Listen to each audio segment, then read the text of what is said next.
the most important thing that can be done today is moving away from the idea that coin voting is the only legitimate form of governance decentralization.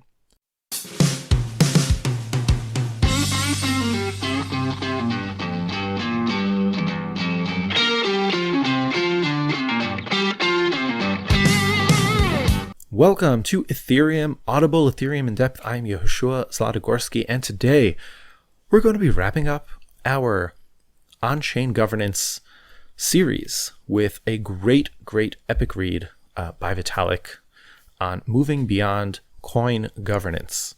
Now, I think this piece really brings together a lot of the different themes and parts that we've already been discussing. So a lot of the themes here will be familiar to you, or they should be. And that's good. That was the goal. That's why I wanted to discuss this topic. It sounds boring sometimes, governance, but really it matters so much to on-chain projects and any decentralized applications that we're building. Governance is what matters. Governance makes the chain run, not figuratively, actually, literally. So it's important to understand it. And that's why we're going to be wrapping up the series with this great read by Vitalik, Moving Beyond Coin Governance. But first, I want to thank the sponsors of this show who made this episode possible. This episode is brought to you by Alpe Audio. Want to learn on the go but need more depth than a podcast? Alpe is the app for you. It's an audio education app that brings great in-depth courses that are as fun as podcasts but as educational as a degree. Each lesson comes with summaries, additional resources, flashcards, and more. You can even find Ethereum Audible on Alpe with all of those additional resources. If you want to check it out, head over to get.alpeaudio.com, and that's A-L-P-E, Alpe, A-L-P-E. Let's go.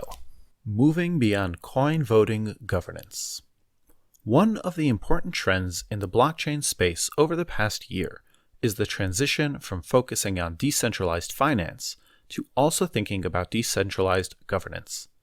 While the 2020 is often widely and with much justification hailed as a year of DeFi, over the years since then, the growing complexity and capability of DeFi projects that make up this trend has led to growing interest in decentralized governance to handle that complexity. There are examples inside of Ethereum. YFI, Compound, Synthetics, Uni, Gitcoin, and others have all launched or even started with some kind of DAO, but it's also true outside of Ethereum, with arguments over infrastructure, funding proposals in Bitcoin Cash, infrastructure voting in Zcash, and much more. The rising popularity of formalized decentralized governance of some form is undeniable, and there are important reasons why people are interested in it. But it's also important to keep in mind the risks of such schemes, as the recent hostile takeover of Steam and subsequent mass exodus to Hive makes clear. I would further argue that these trends are unavoidable. Decentralized governance in some contexts is both necessary and dangerous, for reasons that I will get into in this post. How can we get the benefits of DGov while minimizing the risks? I will argue for one key part of the answer. We need to move beyond coin voting as it exists in its present form. DGov is necessary. Ever since the Declaration of Independence of Cyberspace in 1996, there has been a key unresolved contradiction in what can be called Cyberpunk Ideology.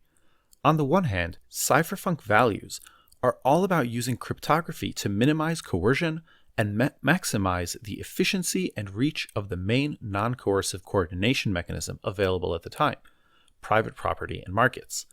On the other hand, the economic logic of private property and markets is optimized for activities that can be decomposed into repeated one-to-one interactions, and the infosphere, where art, documentation, science, and code are produced and consumed through irreducibly one-to-many interactions, is the exact opposite of that. There are two key problems inherent to such an environment that need to be solved. One is funding public goods, as in, how do projects that are valuable to a wide and unselective group of people in the community, but which often do not have a business model, for example, Layer 1s and Layer 2 protocol research, client development, and documentation, get funded? 2. Protocol maintenance and upgrades. how are upgrades to the protocol and regular maintenance and adjustments operations on part of the protocol that are not long-term stable, for example, lists of safe assets, price oracle sources, multi-computation key holders, agreed upon. Early blockchain projects largely ignored both of these challenges, pretending that the only public good that mattered was network security, which could be achieved with a single algorithm set in stone forever and paid for with fixed proof-of-work rewards. This state of affairs in funding was possible at first because of the extreme Bitcoin price rise from 2010 to 2013, then the one-time ICO boom from 2014 to 2017, and again from the simultaneously second crypto bubble of 2014 to 2017, all of which made the ecosystem wealthy enough to temporarily paper over the large market inefficiency. Long-term governance of public resources was similarly ignored. Bitcoin took the path of extreme minimization, focusing on providing a fixed supply currency and ensuring support for layer 2 payment systems like Lightning and nothing else. Ethereum continued developing mostly harmoniously, with one major exception, because of the strong legitimacy of its pre-existing roadmap, basically proof of stake and sharding, and sophisticated application layer projects that required anything more did not yet exist. But now increasingly, that luck is running out, and challenges of coordinating protocol maintenance and upgrades and funding documentation, research and development, while avoiding the risks of centralization are at the forefront. The need for DGov for funding public goods. It is worth stepping back and seeing the absurdity of the present situation. Daily mining issuance rewards from Ethereum are about 13,500 ETH, or about 40 million per day.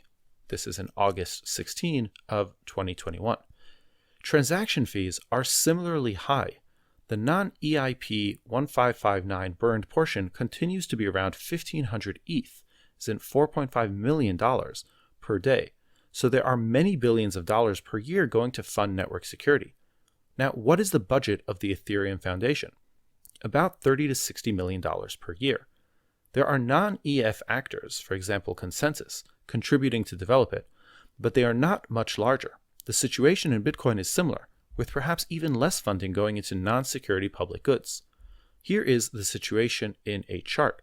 This is the estimated Bitcoin and Ethereum spending on proof of work versus R&D. Proof of work spending for Bitcoin and for Ethereum is really high, in the order of magnitudes of 10 to 12 times higher than the R&D spending. Within the Ethereum ecosystem, one can make a case that this disparity does not matter too much. Tens of millions of dollars per year is enough to do the needed R&D, and adding more funds does not necessarily improve things. And so the risks to the platform's credible neutrality from instituting in-protocol developer funding exceeds the benefits. But in many smaller ecosystems, both ecosystems within Ethereum and entirely separate blockchains like BCH and Zcash, the same debate is brewing. And at those smaller scales, the imbalance makes a big difference. Enter DAOs. A project that launches as a pure DAO from day one can achieve a combination of two properties that were previously impossible to combine. One, sufficiency of developer funding, and two, credible neutrality of funding, the much coveted fair launch. Instead of developer funding coming from a hard-coded list of receiving addresses, the decisions can be made by the DAO itself. Of course, it's difficult to make a launch perfectly fair, and unfairness from information asymmetry can often be worse than unfairness from explicit pre-mines. Was Bitcoin really a fair launch, considering how few people had a chance to even hear about it by the time a quarter of the supply had already been handed out by the end of 2010? But even still, in protocol compensation for non-security public goods from day one seems like a potentially significant step forward towards getting sufficient and more credibly neutral developer funding. The need for DGov for protocol maintenance and upgrades. In addition to public goods funding, the other equally important problem requiring governance is protocol maintenance and upgrades. While I advocate trying to minimize all non-automated parameter adjustments, see the limited governance section below, and I am a fan of Rai's ungovernance strategy, there are times where governance is unavoidable. Price oracle inputs must come from somewhere, and occasionally that somewhere needs to change. until a protocol ossifies into its final form, improvements have to be coordinated somehow. Sometimes a protocol's community might think that they are ready to ossify, but then the world throws a curveball that requires a complete and controversial restructuring. What happens if the US dollar collapses and RAI has to scramble to create and maintain their own decentralized CPI index for their stablecoin to remain stable and relevant? Here too, DGov is necessary, and so avoiding it outright is not a viable solution. One important distinction is whether or not off-chain governance is possible.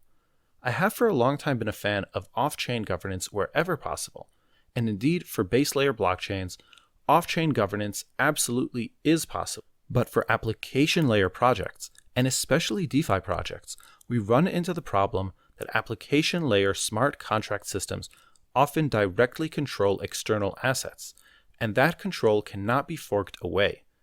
If Tezos' on-chain governance gets captured by an attacker, the community can hard fork away without any losses beyond admittedly high coordination costs. If MakerDAO's on-chain governance gets captured by an attacker, the community can absolutely spin up a new MakerDAO, but they will lose all the ETH and other assets that are stuck in the existing MakerDAO's CDPs. Hence, while off-chain governance is a good solution for base layers and some application layer projects, many application layer projects, particularly DeFi, will inevitably require formalized on-chain governance of some form. DGov is dangerous. However, all current instantiations of decentralized governance come with great risks. To followers of my writing, this discussion will not be new. The risks are much the same as those that I talked about in Notes on Blockchain Governance, Governance Part 2, Plutocracy is Still Bad, and in On Collusion. There are two primary types of issues with coin voting that I worry about. One is inequalities and incentive misalignments, even in the absence of attackers, and two, outright attacks through various forms of often obfuscated vote buying. To the former, there have already been many proposed mitigations, for example, delegation, and there will be more, but the latter is a much more dangerous elephant in the room to which I see no solution within the current coin voting paradigm. Problems with coin voting even in the absence of attackers. The problems with coin voting, even without explicit attackers, are increasingly well understood. For example, see this recent piece by DappRadar and Monday Capital, and mostly fall into a few buckets. 1. Small groups of wealthy participants are better at successfully executing decisions than larger groups of small holders. This is because of the tragedy of the commons among small holders. Each small holder has only an insignificant influence on the outcome, and so they have little incentive to not be lazy and actually vote. Even if they are rewards for voting, there is little incentive to research and think carefully about what they are voting for. 2. Coin voting governance empowers coin holders and coin holder interests at the expense of other parts of the community. Protocol communities are made up of diverse constituencies that have many different values, visions, and goals. Coin voting, however, only gives power to one constituency, coin holders, and especially wealthy ones, and leads to overvaluing the goal of making the coin price go up, even if that involves harmful rent extraction. 3. Conflict of interest issues. Giving voter power to one constituency, coin holders, and especially over-empowering wealthy actors in that constituency, risks overexposure to the conflicts of interest within that particular elite. For example, investment funds or holders that also hold tokens of other DeFi platforms that interact with the platform in question. There is one type of strategy being attempted for solving the first problem, and therefore also mitigating the third problem: delegation. Small holders don't have to personally judge each decision. Instead, they can delegate to community members that they trust. This is an honorable and worthy experiment. We shall see how well delegation can mitigate the problem. The problem of coin holder centrism, on the other hand, is significantly more challenging. Coin holder centrism is inherently baked into a system where coin holder votes are the only input. The misperception that coin holder centrism is an intended goal and not a bug is already causing confusion and harm. One broadly excellent article discussing blockchain public goods complains, quote, "Can crypto protocols be considered public goods if ownership is concentrated in the hands of a few whales?" Colloquially, these market primitives are sometimes described as public infrastructure, but if blockchains serve a public today, it is primarily one of decentralized finance. Fundamentally, these token holders share only one common object of concern: price. End quote. The complaint is false. Blockchains serve a public much richer and broader than DeFi token holders, but our coin voting driven governance systems are completely failing to capture that, and it seems difficult to make a governance system that captures that richness without a more fundamental change to the paradigm. Coin voting's deep fundamental vulnerability to attackers: vote buying. The problems get much worse once determined attackers trying to subvert the system enter the picture. The fundamental vulnerability of coin voting is simple to understand. A token in a protocol with coin voting is a bundle of two rights that are combined into a single asset. One, some kind of economic interest in the protocol's revenue, and two, the right to participate in governance. This combination is deliberate. The goal is to align power and responsibility, but in fact these two rights are very easy to unbundle from each other. Imagine a simple wrapper contract that has three rules. If you deposit one XYZ into the contract, you get back one WXYZ. That WXYZ can be converted back into an XYZ at any time. Plus, in addition, it accrues dividends. Where do the dividends come from? Well, while the XYZ coins are inside the wrapper contract, it's the wrapper contract that has the ability to use them however it wants in governance. For example, making proposals or voting on proposals. The wrapper contract simply auctions off this right every day and distributes the profits among the original depositors. As an XYZ holder, it is in your interest to deposit your coins into the contract. If you are a very large holder, it might not be. You like the dividends, but you are scared of what a misaligned actor might do with the governance power that you are selling them. But if you're a small holder, then it very much is. If the governance power auctioned by the wrapper contract gets bought up by an attacker, you personally only suffer a small fraction of the cost of the bad governance decisions that your token is contributing to, but you personally gain the full benefit of the dividend from the governance rights auction. This situation is a classic tragedy of the commons. Suppose that an attacker makes a decision that corrupts the DAO to the attacker's benefit. The harm per participant from the decision succeeding is D, and the chance that a single vote tilts the outcome is P. Suppose an attacker makes a bribe of B. The game chart looks like this. To accept an attacker's bribe, the benefit for you would be B, the attacker's bribe, minus D, the harm to the participant, times P, the actual chance that the vote goes against you. If B is larger than D times P, you are inclined to accept the bribe. But as long as B is smaller than 1,000 times D times P, accepting the bribe is collectively harmful. So if P is less than 1, and usually P, the chance that the proponents, that the attacker will succeed in their vote, is far below 1, there's an opportunity for an attacker to bribe users to adopt a net negative decision, compensating each user far less than the harm they suffer. One natural critique of voter bribing fears is, are voters really going to be so immoral as to accept such obvious bribes? The average DAO token holder is an enthusiast, and it would be hard for them to feel good about so selfishly and blatantly selling out the project. But what this misses is that there are much more obfuscated ways to separate out profit-sharing rights from governance rights that don't require anything remotely as explicit as a wrapper contract. The simplest example is borrowing from a DeFi lending platform, for example Compound. Someone who already holds ETH can lock up their ETH in a collateralized debt position in one of these platforms, and once they do that, that collateralized debt position contract allows them to borrow an amount of XYZ up to, say, half the value of the ETH that they put in. They can then do whatever they want with this XYZ. To recover their ETH, they would eventually need to pay back the XYZ that they borrowed, plus interest. Note that throughout this process, the borrower has no financial exposure to XYZ. That is, if they use their XYZ to vote for a governance decision that destroys the value of XYZ, they do not lose a penny as a result. The XYZ they are holding is XYZ that they have to eventually pay back into the CDP regardless. So they do not care if its value goes up or down. And so we've achieved unbundling. The borrower has governance power without economic interest, and the lender has economic interest without governance power. There are also centralized mechanisms for separating profit-sharing rights from governance rights.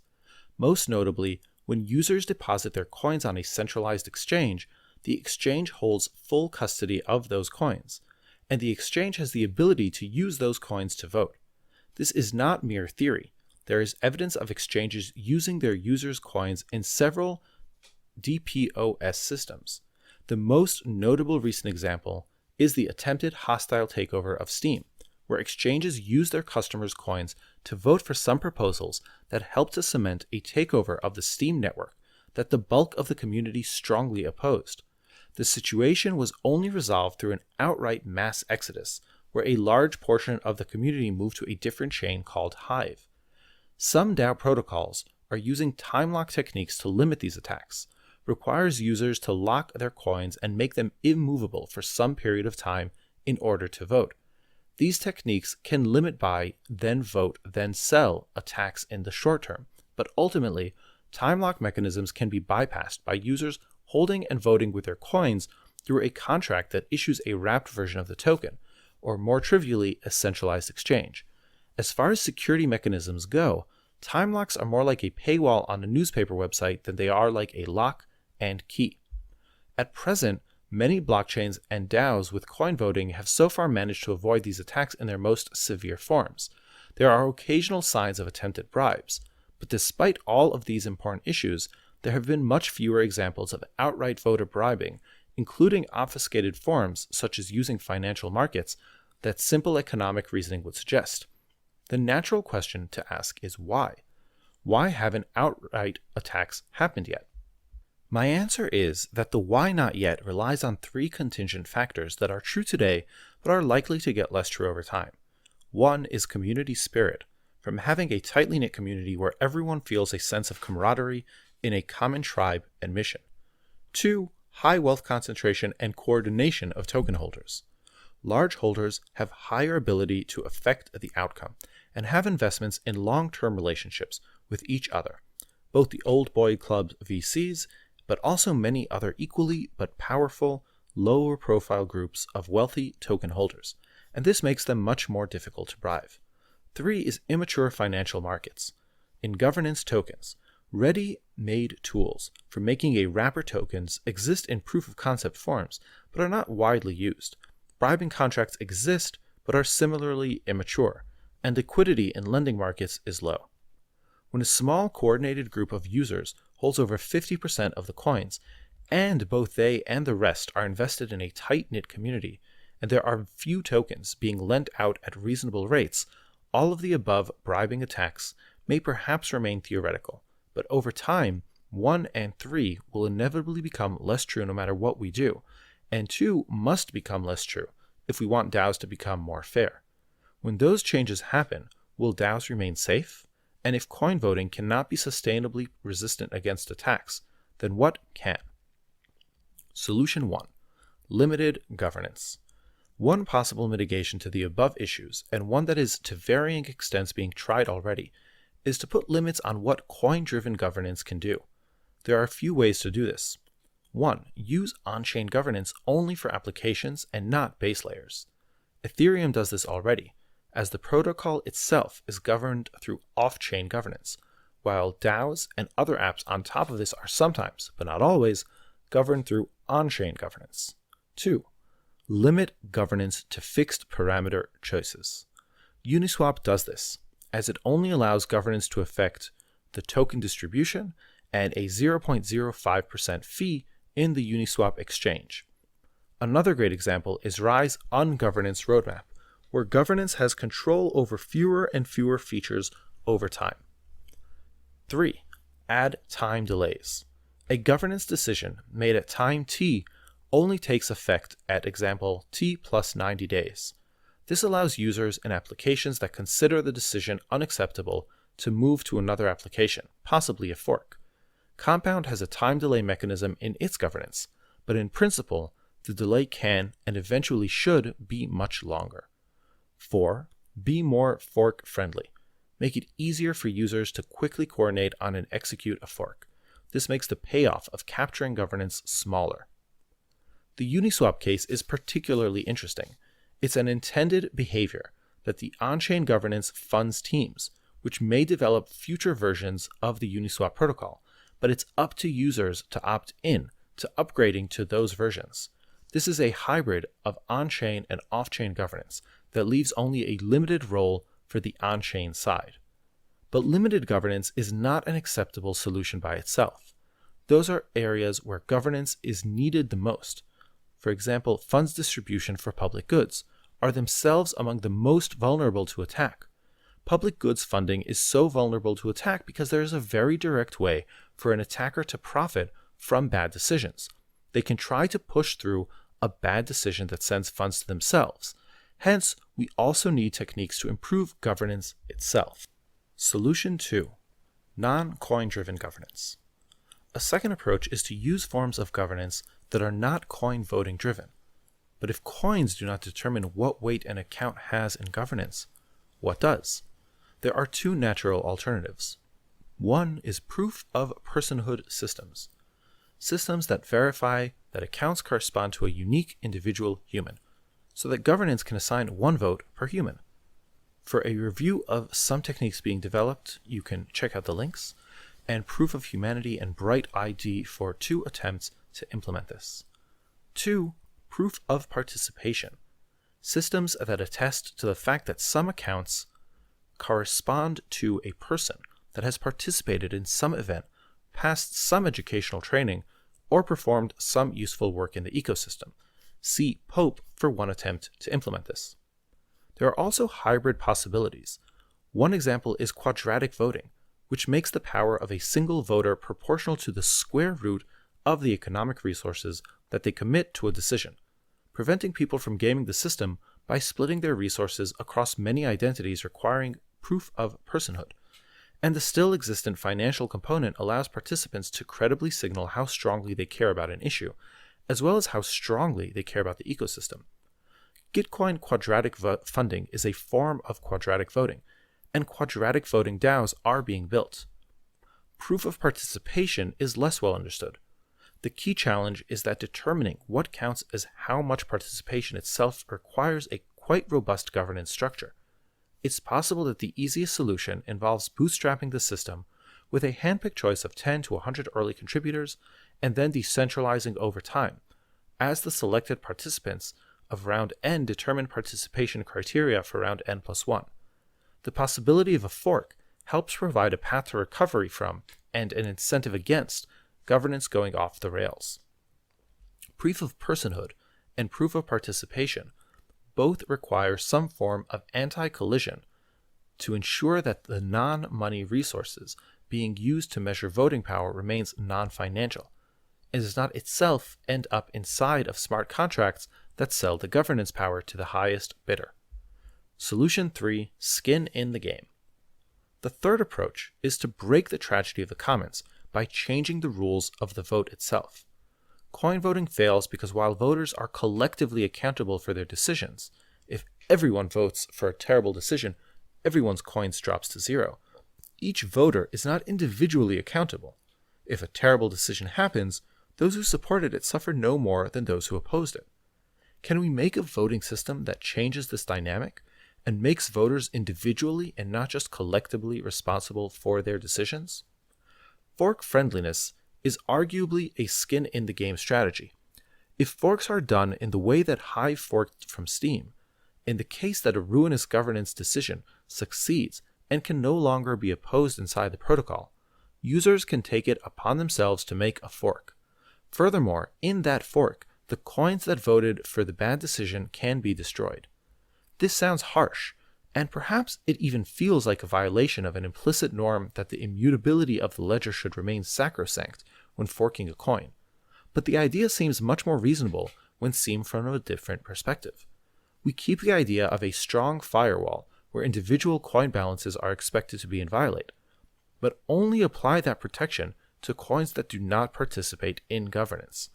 If you participate in governance even indirectly by putting your coins into a wrapper mechanism, then you may be held liable for the costs of your actions. This creates individual responsibility. If an attack happens and your coins vote for the attack, then your coins are destroyed. If your coins do not vote for the attack, your coins are safe. The responsibility propagates upward. If you put your coins into a wrapper contract and the wrapper contract votes for an attack, the wrapper contract's balance is wiped, and so you lose your coins. If an attacker borrows XYZ from a DeFi lending platform, when the platform forks, anyone who lent XYZ loses out. Note that this makes lending the governance token in general very risky, and this is an intended consequence. Skin in the game in day-to-day voting. But the above only works for guarding against decisions that are truly extreme. What about smaller scale heists, which unfairly favor attackers manipulating the economics of the governance, but not severely enough to be ruinous? And what about, in the absence of any attackers at all, simple laziness, and the fact that coin voting governance has no selection pressure in favor of higher quality opinions? The most popular solution to these kinds of issues is FUDKE, introduced by Robin Hanson in the early 2000s. Votes become bets. To vote in favor of a proposal, you make a bet that the proposal will lead to a good outcome, and to vote against the proposal, you make a bet that the proposal will lead to a poor outcome. FUDKE introduces individual responsibility for obvious reasons. If you make good bets, you get more coins. If you make bad bets, you lose more coins. Pure FUDKE has proven difficult to introduce, because in practice, objective functions are very difficult to define. It's not just coin price that people want, but various hybrid forms of FUDKE may well work. Examples of hybrid FUDKE include 1. Votes as buy orders. Voting in favor of a proposal requires making an enforceable buy order to buy additional tokens at a price somewhat lower than the token's current price. This ensures that if a terrible decision succeeds, those who support it may be forced to buy their opponents out, but it also ensures that in more normal decisions, coin holders have more slack to decide according to non-price criteria if they so wish. 2. Retroactive public goods funding. You can see a post with the Optimism team about this topic. Public goods are funded by some voting mechanisms retroactively, after they have already achieved a result. Users can buy project tokens to fund their project while signaling confidence in it. Buyers of project tokens get a share of the reward if that project is deemed to have achieved a desired goal. 3. Escalation games. You can see Augur and Claros. Value alignment on lower level decisions is incentivized by the possibility to appeal to a higher effort, but higher accuracy, higher level process. Voters whose vote agrees with the ultimate decision are rewarded. In the latter two cases, hybrid FUDKE depends on some form of non-FUDKE governance to measure against the objective function or serve as a dispute layer of last resort. However, this non-FUDKE governance has several advantages that it does not if used directly.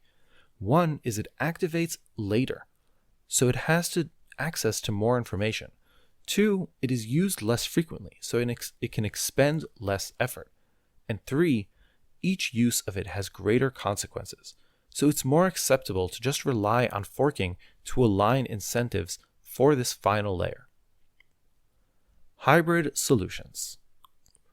There are also solutions that combine elements of the above techniques. Some possible examples.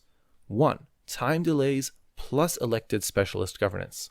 This is one possible solution to the ancient conundrum of how to make a crypto-collateralized stablecoin whose locked funds can exceed the value of the profit-taking token without risking governance capture.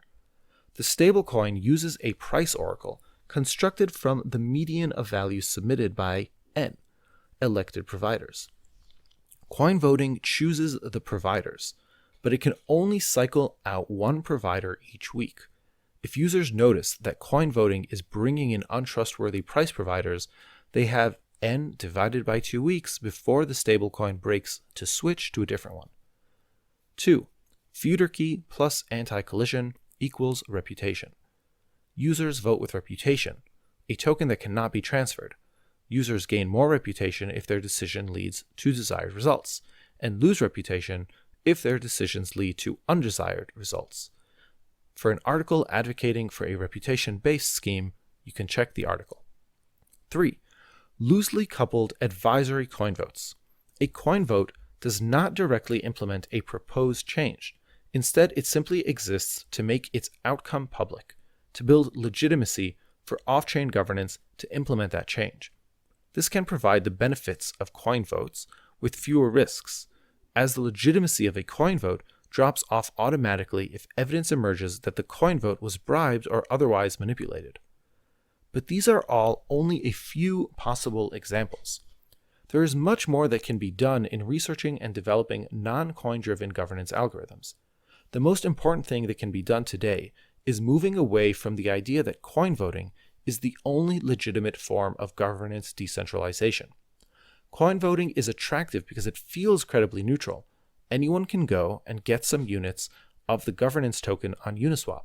In practice, however, coin voting may well only appear secure today precisely because of the imperfections in its neutrality, namely large portions of the supply staying in the hands of a tightly coordinated clique of insiders. We should stay very wary of the idea that current forms of coin voting are safe defaults. There is still much that remains to be seen about how they function under conditions of more economic stress and mature ecosystems and financial markets, and the time is now to start simultaneously experimenting with alternatives. Oh, I love it, I love it, I love it. This is why I love Web3. The multidisciplinarian in me just loves the mix of political science, psychology, incentives, economics, game theory. It's all there. And I started out our series on governance a few episodes ago with that, and this is where we're ending it as well, because it all shows up when we think about governing DAOs, governing protocols. It's not easier just because it's technology. It's actually, in my opinion, harder because things happen faster. And so you have to think of the different outcomes in advance. Otherwise, an attack happens, and before anyone can snap their fingers, it's done and we've lost. So it makes sense to build slowly and not break things and take those different alternative outcomes into account from the get-go. Now, I wanted to end our series on governance with this piece by Vitalik because it summarizes the challenges very well, and it also offers some possible solutions. Some of those are way out there. I think FUDKE is one of those. I don't think it's very likely to happen in the near future. For anyone who's read super forecasting, you'll see how most humans are just really bad at forecasting the future, and anything that's based on that would be, well, not great in my mind. But the other options are very valid, and we've already touched on some of them. Like reducing governance is something we discussed a few episodes ago in Governance Minimization by Fred Ursum and Dan Robinson. And that led, if you recall, to credible neutrality, which is something that Vitalik also brings up. Another way was alternative ways to measure participation. And that's what Gabby Goldberg was talking about on last week's episode in the social token paradox. So those are two options that are definitely valid and should be, I think, considered in any governance project that you're building. And I think the main point to remember is that we are in the early days of going west. The majority, or enough of the people, I don't know if the majority, but enough of the people who are involved in the community are still highly interested, involved, and incentivized to pay attention, to care, to have their skin in the game and their reputation in the game. And that's why people still care. I know I read DAO proposals. That will change as we move west, as the West becomes more populated. People will stop caring. They will stop having the incentive. Or, just like Vitalik says, we won't even notice the misalignment of incentives because the system becomes convoluted. I know, for example, I don't read or vote on any annual shareholder of any equity company that I own. That's crazy. I invest in equities. I read the conference calls. I never vote in the annual shareholder meeting. And I think we'll get there not too far away when it comes to DAOs and when it comes to governance. And we need to prepare for that day because just like I said, these things happen fast. And unlike in an annual shareholder meeting where people have to convene physically and there's a vote and there's a board and there's all this checks and balances, in on-chain governance, things happen fast before we can do anything about it. And so it is smarter to build slow, build intentionally, and take those into account and be prepared for that day.